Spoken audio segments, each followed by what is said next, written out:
നമ്മുടെ രാജ്യത്ത് പ്രധാനപ്പെട്ട 6 മതങ്ങളുണ്ട്. 6400 ജാതികൾ ഉണ്ട്. 22 ഭാഷകൾ സംസാരിക്കുന്നു.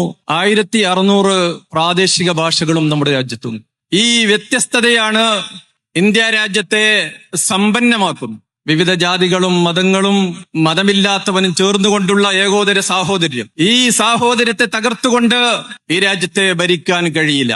പരസ്പരം കലഹിക്കുന്ന ഒരു സാഹചര്യത്തിലേക്ക് നമ്മുടെ രാജ്യം നീങ്ങിയാൽ തീർച്ചയായും ഈ രാജ്യം നിലനിൽക്കുകയില്ല. അഥവാ ഈ രാജ്യത്തിന്റെ ഭരണഘടന വിഭാവന ചെയ്യുന്ന ആശയം ഉൾക്കൊണ്ടുകൊണ്ട് ഈ രാജ്യത്തിന് പ്രവർത്തിക്കാൻ കഴിയില്ല. അതുകൊണ്ട് തന്നെ ഈ രാജ്യത്തെ ജനങ്ങളെ ഉന്മൂലനം ചെയ്യുക എന്നതാണ് രാജ്യം ഭരിക്കുന്നവരുടെ ലക്ഷ്യമെങ്കിൽ അവരുടെ ലക്ഷ്യം ഇവിടെ തകർക്കപ്പെടേണ്ടത് ഒന്ന് കമ്മ്യൂണിസത്തെയാണ്, മറ്റൊന്ന് മുസ്ലിം സമൂഹത്തെയാണ്, മൂന്നാമതായി ക്രൈസ്തവ സമൂഹത്തെയാണ്. ഈ 3 വിഭാഗവുമാണ് ഇവരുടെ ശത്രുക്കള്. ഇവരെവിടെയുണ്ടോ അവിടെ അവരാക്രമിക്കാനും ആരാധനാലയങ്ങൾ തകർക്കാനും ഭരണകൂടം ഒത്താശ ചെയ്യുമ്പോൾ അതിനെതിരെ കേരളത്തിലെ ബഹുമാന്യനായ മുഖ്യമന്ത്രി പോലെയുള്ള ഒരാൾ ആർജവത്തോടെ മുന്നോട്ട് വന്നത് ഈ രാജ്യത്തിന് വലിയ പ്രതീക്ഷ നൽകുന്നു.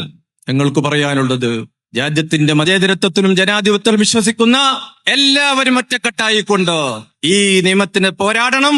ബഹുമാന്യനായ മുഖ്യമന്ത്രി ശ്രീ പിണറായി വിജയന്റെ നേതൃത്വത്തിൽ ഈ നിയമത്തെ അറബിക്കടലിൽ വലിച്ചെറിയാനുള്ള പ്രയാണത്തിന് ഞങ്ങളുടെ കേരള മുസ്ലിം ജമാഅത്തിന്റെ എല്ലാ പിന്തുണയോടും അറിയിക്കും.